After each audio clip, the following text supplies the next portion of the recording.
بسم اللہ الرحمن الرحیم۔ معزز سامعین، ہر انسان کو دولت چاہیے، پیسہ چاہیے،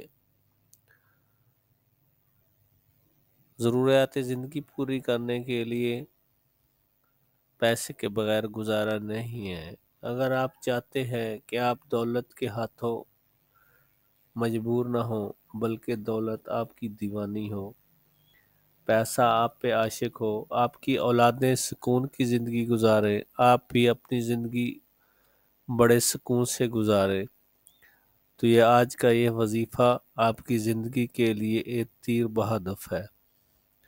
انشاءاللہ اگر آپ یہ وظیفہ کر لیتے ہیں تو آپ کی زندگی میں کسی چیز کی کمی نہیں رہے گی۔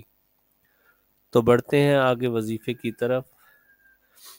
معزز سامعین، آپ لوگوں سے گزارش ہے، وظیفہ میں آگے بڑھنے سے پہلے اگر آپ چینل پہ نئے ہیں تو چینل کو سبسکرائب کر لیں، ویڈیو کو لائک اور شیئر کر لیں، اور کمنٹ سیکشن میں اپنی قیمتی آراء سے ضرور آگاہ کیا کریں۔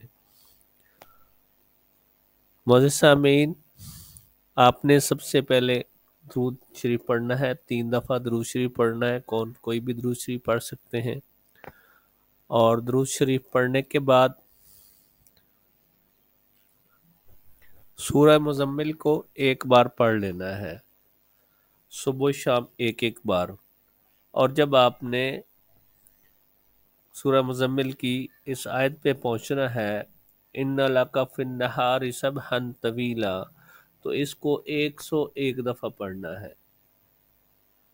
صبح شام سورہ مزمل کو اس ترتیب سے پڑھنا ہے کہ اول و آخر 3 دفعہ درود شریف، اور سورۃ مزمل کی جب اس آیت پہ پہنچنا ہے اِنَّ لَكَ فِي النَّهَارِ سَبْحًا طَوِيلًا، تو اس آیت کریمہ کو آپ نے 101 دفعہ پڑھنا ہے، اور اس کے بعد اللہ رب العزت سے دعا کرنی ہے۔ انشاءاللہ اللہ رب العزت آپ کے لیے آسانیاں پیدا فرمائیں گے، اور اس کے بعد پورا دن آپ جتنا بھی پڑھ سکتے ہیں اس آیت کو، سورہ مزمل پوری نہیں بلکہ صرف اس آیت کریمہ کو، اِنَّ لَكَ فِي النَّهَارِ سَبْحًا طَوِيلًا،